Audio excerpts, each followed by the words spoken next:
Good morning. Myself, Kale ma'am from Polytechnic College. So, today we are going to lecture number 5 in English subject. Then last 4 lecture having completed applied grammar in subpoint between articles, preposition, conjunction, types of sentence, tense, active and passive voice. These points are complete in last 4 lecture. Today's lecture having start point direct and indirect speech. आपण मागच्या 4 लेक्चरमध्ये applied ग्रामरमध्ये articles, preposition, conjunction, types of sentence, tense and active and passive voice हे point डिटेलमध्ये बघितलं आहे. तर आजच्या लेक्चरमध्ये आपल्याला नवीन पॉईंट बघायचा आहे direct and indirect speech. Firstly direct and indirect speech म्हणजे प्रत्यक्ष आणि अप्रत्यक्ष कथन. डायरेक्ट स्पीच म्हणजे प्रत्यक्ष कथन आणि इनडायरेक्ट स्पीच म्हणजे अप्रत्यक्ष कथन. So direct and indirect speech. In conversation, the words of speaker are reported in 2 ways: direct and indirect speech. Indirect speech, the actual words of speaker are quoted. तर direct and indirect speech म्हणजे प्रत्यक्ष आणि अप्रत्यक्ष कथन. जेव्हा कोणीतरी स्वतःबद्दल किंवा कोणा इतरांबद्दल स्वतःशी किंवा इतरांशी काहीतरी बोलत असतो तेव्हा ते बोलणे 2 प्रकारे सांगता येते, ते म्हणजे direct and indirect speech. Direct and indirect speech म्हणजे काय, तर आपल्याला स्वतःबद्दल किंवा इतरांविषयी बोलायचे असेल तर ते बोलले गेलेले वाक्य म्हणजे डायरेक्ट इनडायरेक्ट स्पीचचे सेंटेन्स आहे.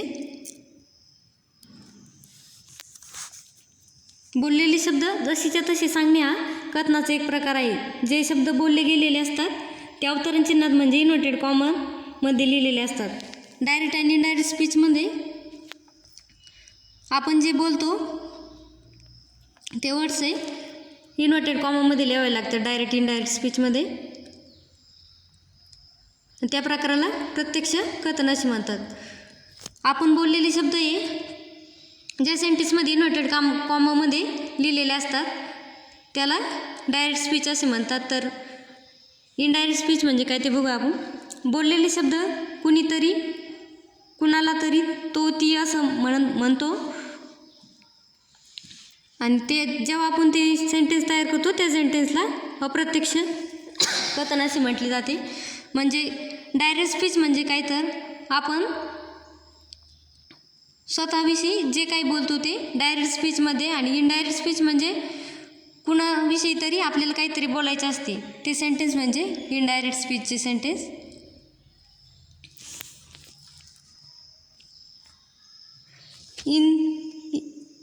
Indirect speech when the words of speakers are reported without quoting exact words.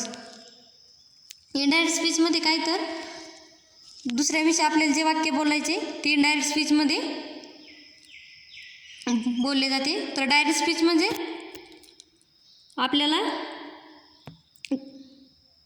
आपल्याविषयी दुसऱ्याला काहीतरी सांगायचं त्यामध्ये प्रत्यक्ष बोलले जाते, त्याला डायरेक्ट स्पीच असे म्हणतात.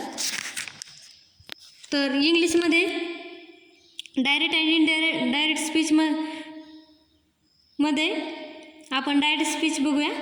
डायरेक्ट स्पीच म्हणजे जसंचं तसं सांगणे म्हणून अवतरण चिन्हाचा वापर करावा लागतो त्यामध्ये. डायरेक्ट स्पीच म्हणजे आपल्याला आपण जे बोललेलं जसंचं तसं दुसऱ्याला सांगणे त्याला डायरेक्ट स्पीच असं म्हणतात. त्यामध्ये इन्व्हर्टेड कॉमा यूज करावा लागतो. तर इनडायरेक्ट स्पीचमध्ये दुसऱ्याचं म्हणणं आपल्याला आपल्या शब्दात सांगणे म्हणून अवतरण चिन्हाचा वापर करावा लागत नाही. इनडायरेक्ट स्पीचमध्ये दुसऱ्याचं म्हणणं आपल्या शब्दात सांगावं लागतं, त्यामुळे त्याच्यात अवतरण चिन्हाचा वापर करावा लागत नाही. तर डायरेक्ट स्पीचचे इनडायरेक्ट स्पीचमध्ये रूपांतर करता येते आणि व्हॉइस वर्सा म्हणजे इनडायरेक्ट स्पीचचे डायरेक्ट स्पीचमध्ये सुद्धा रूपांतर करता येते. डायरेक्ट स्पीचचे इनडायरेक्ट स्पीचमध्ये रूपांतर करताना काही बदल करावे लागतात. तर ते कोणते आपण बघूया. तर असे बदल करताना वाक्याच्या अर्थात बदल होता कामा नये, त्याच्याकडे लक्ष देणे महत्त्वाचे. आपण डायरेक्ट स्पीच, इनडायरेक्ट स्पीचमध्ये सेंटेन्स तयार करताना त्या वाक्याच्या अर्थात बदल होता कामा नये, कारण त्या वाक्याचा अर्थ बदलू शकतो. तर आपण फर्स्ट एक्झाम्पल बघूया.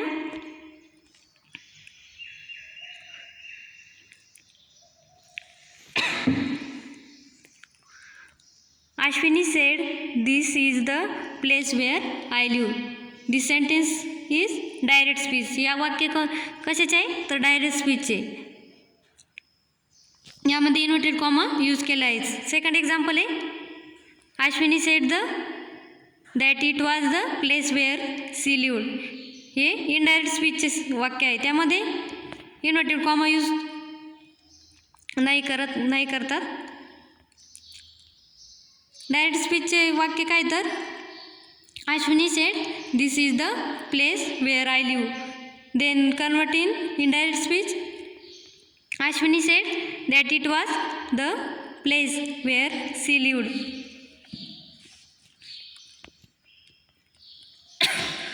त्यानंतर when the reporting verb is in the past tense, that change in the tense of direct speech takes place as follow. आपण कालच्या लेक्चरमध्ये काळाचे प्रकार बघितले, simple tense, past tense, present tense, past tense, future tense. त्या काळामधील वाक्य जर आपल्याला डायरेक्ट स्पीचमधील वाक्य इनडायरेक्ट स्पीचमध्ये कसे करतात ते इथे दिले आहे. समजा डायरेक्ट स्पीचचे सेंटेन्स हे सिम्पल प्रेझेंट टेन्समधले असेल तर त्याचे सिम्पल पास्ट टेन्स करता येते, तर प्रेझेंट कंटिन्यूमधील असेल तर त्याचे पास्ट कंटिन्यू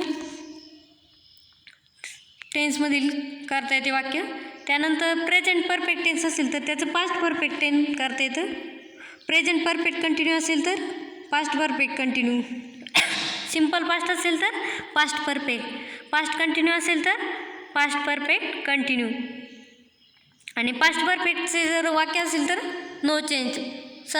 डायरेक्ट स्पीचमध्ये पास्ट परफेक्ट टेन्सचे जे वाक्य असेल त्याचं त्या वाक्यामध्ये चेंज करता येत नाही, त्याचं इनडायरेक्ट स्पीचमध्ये रूपांतर करता येत नाही आपल्याला. तर पास्ट परफेक्ट कंटिन्यूचे पण नो चेंज, त्याचं पण इनडायरेक्ट स्पीचमध्ये आपल्याला कन्वर्जन करता येत नाही. आणि सिम्पल फ्युचर टेन्सचे असेल तर would plus base form of verb, त्यामध्ये वुल्डचा उपयोग करावा लागतो इनडायरेक्ट स्पीचमध्ये कन्वर्जन करण्यासाठी. The pronoun is the direct speech are change according to the speaker and the listener. Direct स्पीचमधले इनडायरेक्ट स्पीचमध्ये सेंटेन्स चेंज करताना त्यामध्ये हे वर्ड समजा आय दिलेलं असेल तर त्याचे इनडायरेक्ट स्पीचमध्ये कोणता वर्ड यूज केला जातो ते आपण बघूया. फर्स्टली डायरेक्ट स्पीचमध्ये आय दिलेलं असेल तर त्याचं कन्वर्जन इनडायरेक्ट स्पीचमध्ये करताना मी वर्ड वापरावा लागतो. नेक्स्ट वी असेल तर अस, यू असेल तर यूज. यू असेल तर वाक्यामध्ये डायरेक्ट स्पीचमधले वाक्य इनडायरेक्ट स्पीचमध्ये करताना यू असेल तर चेंज होत नाही, यू असेल तर यूज राहतो. ही असेल तर हिम, सी असेल तर हर, इट असेल तर इटस, इट असेल तर नो चेंज, दे असेल तर देम.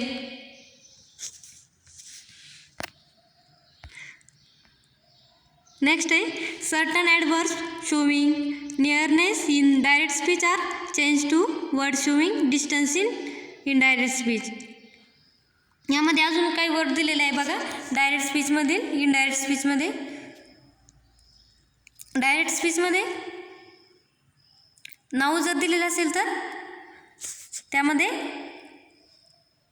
देन, हेअर दिले असेल तर देअर, ॲगो असेल तर बिफोर, दस असेल तर सो, दिस असेल तर दॅट, दिस THIS दिस असेल तर दॅट, आणि THESE दिस असेल तर दोज, टुडे असेल तर दॅट, टुमॉरो असेल तर द नेक्स्ट डे, येस्टरडे असेल तर the day before the previous day, last night असेल तर the night before oblique the previous night.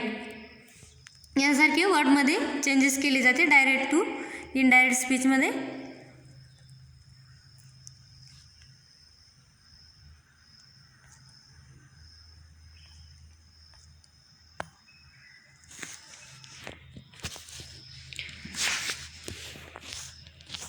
त्यानंतर डायरेक्ट स्पीचचे इनडायरेक्ट स्पीचमध्ये रूपांतर करता येते.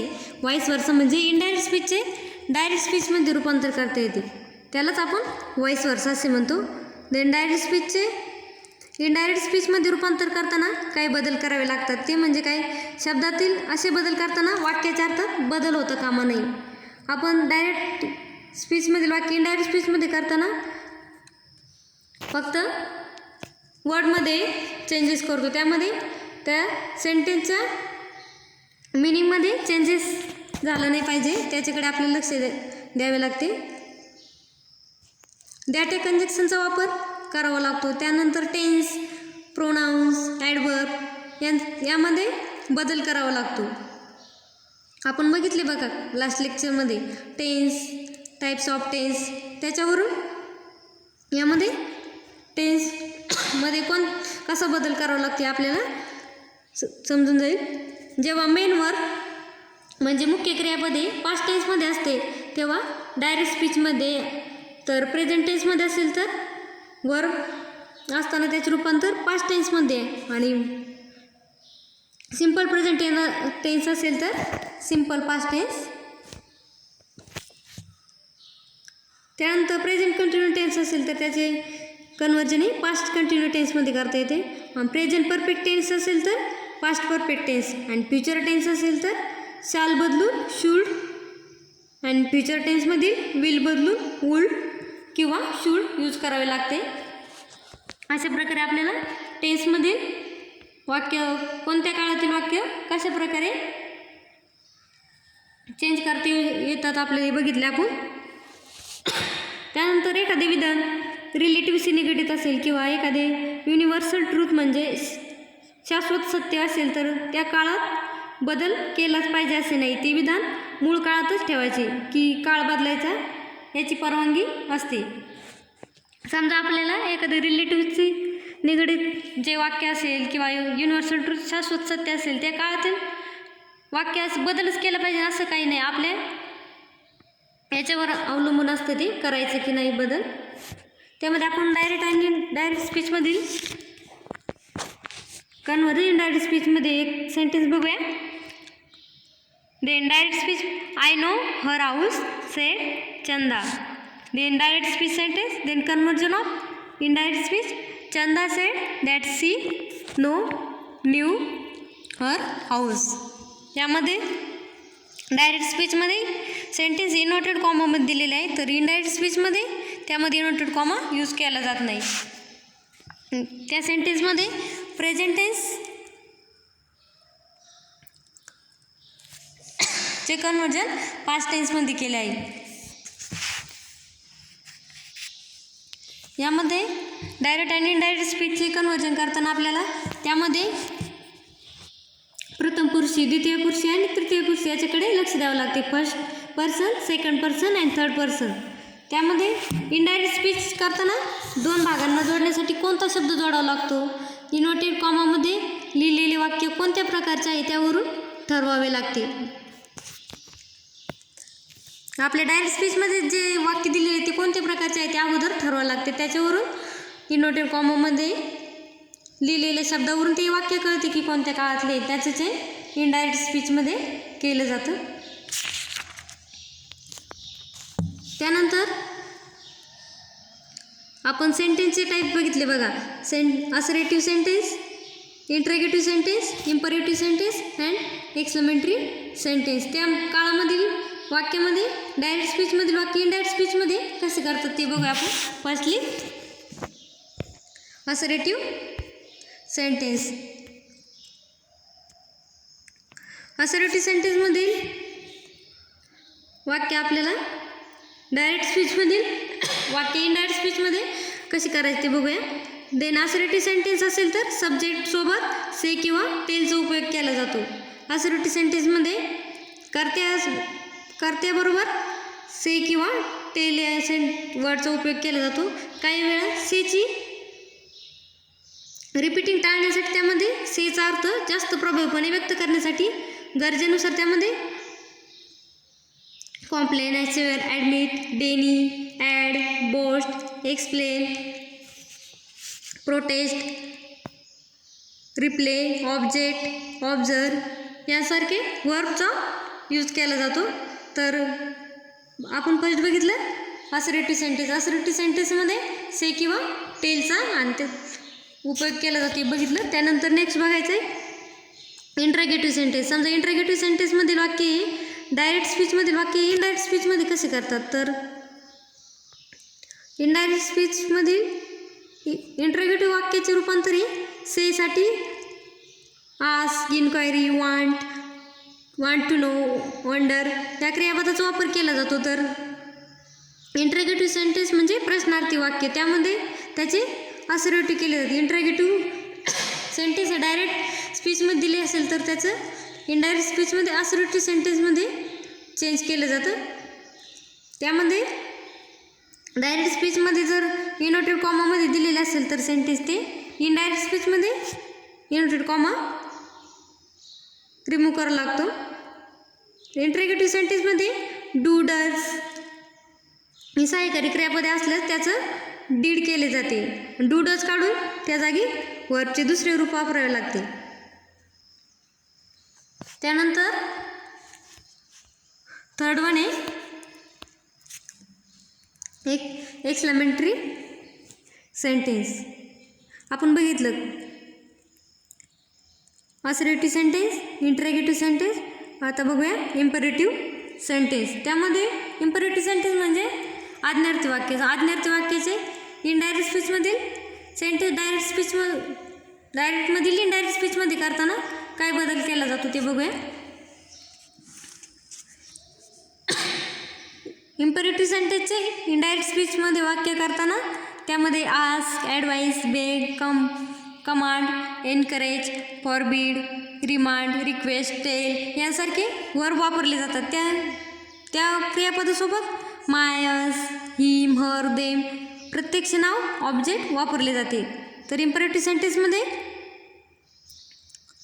जे काही आस्क, ॲडवाइस हे वर्ड यूज केले जाते त्या वर्बसोबत त्यामध्ये मायस, हिमर यासारखे ऑब्जेक्ट वापरले जातात. वाक्य जोडण्यासाठी टूचा वापर केला जातो. इम्पेरेटिव्ह सेंटेन्समध्ये दोन वाक्य जोडण्यासाठी टू या वर्डचा वापर केला जातो. आपण थर्ड वन बघितला. आता फोर्थ वन एक्सक्लेमेटरी सेंटेन्स. त्या एक्सक्लेमेटरी सेंटेन्समधील डायरेक्ट स्पीचमधील वाक्य इनडायरेक्ट स्पीचमध्ये करताना काय बदल होते बघूया. देन एक्सक्लेमेटरी सेंटेन्सचे इनडायरेक्ट करताना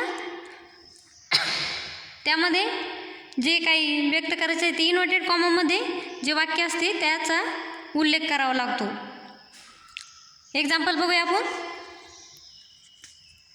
ही said Radha I am undone या डायरेक्टचे इनडायरेक्टमध्ये करताना त्यामध्ये he explains said Radha that he was undone यामध्ये सेडऐवजी एक्सप्लेन हे वर्ड यूज करून डायरेक्टचे इनडायरेक्टमध्ये कन्व्हर्जन केले आहे. आपण यामध्ये फोर टाईपचे सेंटेन्समध्ये जे वाक्य डायरेक्ट स्पीचमध्ये दिलेलं असतं त्याचं इनडायरेक्ट स्पीचमध्ये कसं कन्व्हर्जन करतात त्यासाठी कोणत्या वर्डमध्ये काय बदल करावं लागते बघितलं आहे. त्या ओव्हरलुक करूया. असर्टिव्ह सेंटेन्समध्ये से किंवा टेल दिलेलं असेल तर त्यासाठी कॉम्प्लेन, ॲसेड, ॲडमिट, डेनी, बोस्ट यासारखे वर्बचा वापर करावा लागतो. तर इंट्रॅगेटिव्ह सेंटेन्स दिलेले असेल त्यामध्ये से, आस्क ऐवजी इन्क्वायरी, वांट यांसारख्या वर्बचा वापर करावा लागतो. त्यानंतर इम्पेरेटिव्ह सेंटेन्समध्ये इनडायरेक्ट स्पीच इनडायरेक्ट स्पीच म्हणजे कन्व्हर्जन करताना त्यामध्ये आस्क, ॲडवाइस, बेग यांसारखे वर्ब वापरून त्यामध्ये मायस, हिमर, देम यासारखे ऑब्जेक्टचा वापर करावा लागतो आणि वाक्य जोडण्यासाठी टूचा वापर करावा लागतो. Fourth one exclamatory sentence. त्यामध्ये आपण बघितलं की एक्सक्लेमेटरी सेंटेन्समध्ये वाक्य इन्व्हर्टेड कॉमामध्ये जे काही व्यक्त केले असते त्याच्याकडेच जास्त लक्ष देऊन त्यामध्ये चेंज करावा लागतो. त्यामध्ये आपण एक्झाम्पल बघूया आता डायरेक्ट आणि इनडायरेक्ट स्पीचचे change direct to indirect speech. First one आहे Geeta said I do yoga daily. हे सेंटेन्स आहे डायरेक्ट स्पीचचे. त्याचे कन्वर्जन इनडायरेक्ट स्पीचमध्ये कसे करतात, तर डायरेक्ट स्पीचमध्ये आपल्याला सेंटेन्स आहे इन्व्हर्टेड कॉमामध्ये दिलेले असते, तर इनडायरेक्ट स्पीचमध्ये इन्व्हर्टेड कॉमा यूज नाही करतात. त्यामध्ये बघूया आपण डायरेक्ट स्पीच इनडायरेक्ट स्पीचमध्ये. Then indirect speech sentence Geeta said that she did yoga daily. या सेंटेन्समध्ये आयच्या ऐवजी दॅट यूज करून इन्व्हर्टेड कॉमा रिमूव्ह केलेला आहे. देन नेक्स्ट एक्झाम्पल आहे she said to me what do you want now. यामध्ये डायरेक्ट स्पीचमध्ये सेंटेन्स इन्व्हर्टेड कॉमामध्ये दिलेला आहे. त्याचं इनडायरेक्ट स्पीचमध्ये कन्वर्जन बघूया. She asked me what I wanted them. यामध्ये मीच्या ऐवजी आय यूज केले आहे आणि इन्व्हर्टेड कॉमा काढून सेंटेन्स बनवला आहे इनडायरेक्ट स्पीचमध्ये. थर्डमध्ये I said to him are you going for the party. हे पण डायरेक्ट स्पीचमधील सेंटेन्स आहे इन्व्हर्टेड कॉममध्ये. त्याचं कन्वर्जन इनडायरेक्ट स्पीचमध्ये बघूया. I asked him if he was going for the party. यामध्ये हिमच्या ऐवजी ही यूज केलेला आहे आणि इनडायरेक्ट स्पीचमध्ये सेंटेन्सचं कन्वर्जन केलं आहे. फोर्थ एक्झाम्पल आहे the monitor said sir some student were making noise yesterday. This direct speech sentence. त्याचं इनडायरेक्ट स्पीचमध्ये कन्वर्जन बघा. The monitor told sir that some student had been making noise the previous day. यामध्ये सेडऐवजी told verb use केलेला आहे. त्यानंतर inverted comma remove करून indirect स्पीचचे सेंटेन्स बनवलं आहे. Then 5 example the servant say the master is not at home. The sentence is direct speech. Then conversion of indirect speech the servant say that the master is not at home. या सेंटेन्समध्ये दॅटने वाक्य जोडले आहे आणि inverted comma remove केला आहे. Then example number 6 Anju said I wrote a letter. This direct speech sentence. Then indirect speech conversion Anju said that she had written a letter. This sentence change I change to she. यामध्ये I ऐवजी she word use केला आणि inverted comma remove करून डायरेक्टचं indirect स्पीचमध्ये conversion केलं आहे.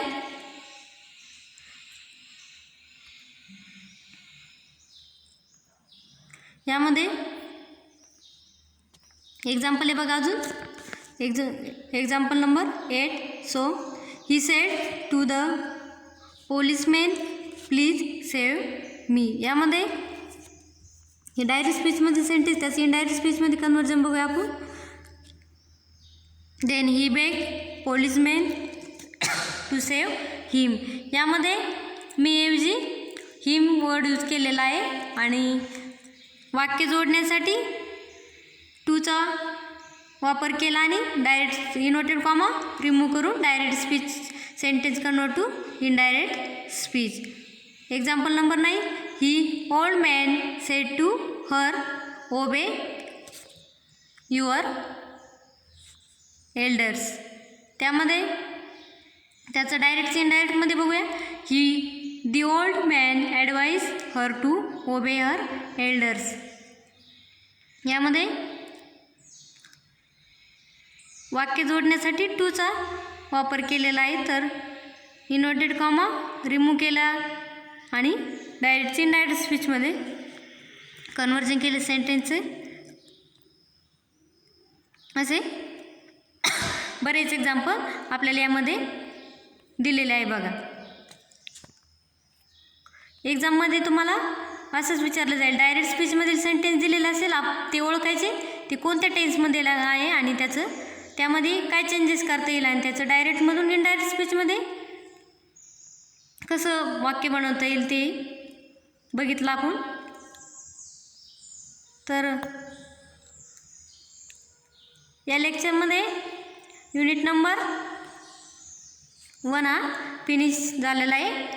Unit 1मध्ये आपण काय काय बघितलं, तर फर्स्ट चॅप्टर स्टार्ट केला होता आपण ॲप्लाइड ग्रामर. त्यामध्ये articles between definite and indefinite, नंतर preposition, conjunction, types of sentence, tense, active and passive voice. आणि आजच्या लेक्चरमध्ये आपण डायरेक्ट अँड इनडायरेक्ट स्पीचचा लास्ट पॉईंट कंप्लीट केला आहे. आजच्या लेक्चरमध्ये हा ॲप्लाइड ग्रामर हा चॅप्टर नंबर फर्स्ट हा कंप्लीट झाला आहे. तर नेक्स्ट लेक्चरमध्ये आपल्याला चॅप्टर नंबर 2 स्टार्ट करायचा आहे. चॅप्टर नंबर 2 आहे कॉम्प्रेन्सेशन.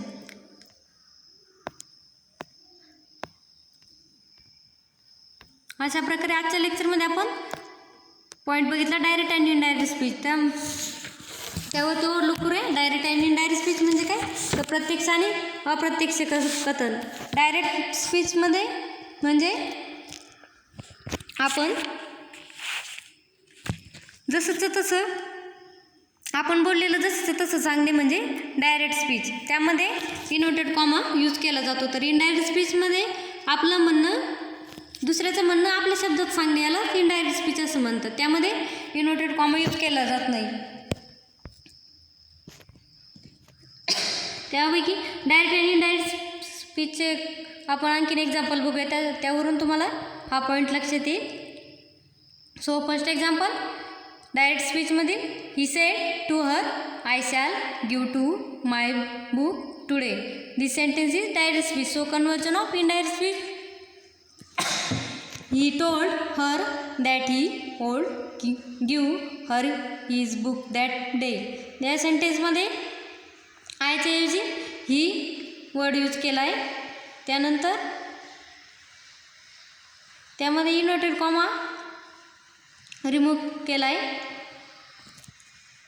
सेकंड एक्झाम्पल आहे she said to him you can take me to the circus tomorrow. या सेंटेन्समध्ये हे सेंटेन्स आहे डायरेक्ट स्पीचमध्ये. त्याचं कन्वर्जन इनडायरेक्ट स्पीचमध्ये बघूया आपण.